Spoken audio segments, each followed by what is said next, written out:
সুবহানাল্লাহ, মাশাআল্লাহ। এই কবর মোবারকগুলো দেখতে পাচ্ছেন,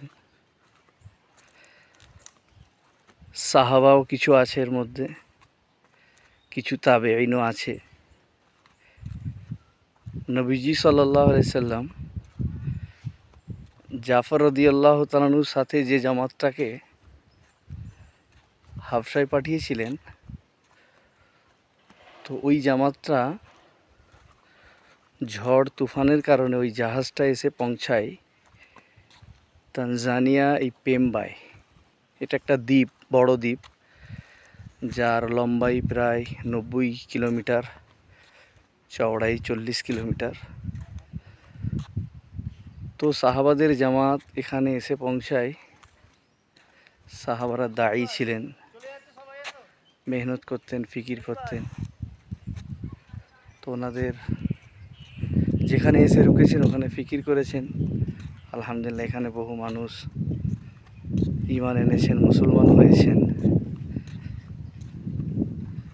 তো তারপর এখানে একটা মসজিদও কায়েম করেছিলেন, যে মসজিদটার রূপ কিন্তু, যেহেতু কেবলা তখন মসজিদে আকসা ছিল, সেই হিসাবে এর মেহরাব আকসার দিকেই আছে। তারপরে তুফান কমতে ফের হাবশায় গিয়েছেন জামাতটা। তো মোট কথা, মক্কায় যখন কঠিন অবস্থা ছিল, সেই সময় নবীজি যে জামাতটা পাঠিয়েছিলেন, সেই জামাত এই কঠিন জায়গায় এসে মেহনত করেছেন। তো হাবশায় মুসলমান হওয়ার আগেও, এমনকি মদিনায় মুসলমান হওয়ার আগেও পেম্বায় বহু মানুষ মুসলমান হয়ে গিয়েছিলেন, আলহামদুলিল্লাহ। তারপরে এনারা নবীজির কাছে গিয়েছিলেন, তবে অনেকটা লেট হয়ে গিয়েছিল। নবীজি 3 দিন হায়াতে ছিলেন, এনারা তখন পেয়েছিলেন, সামনেই সমুদ্র।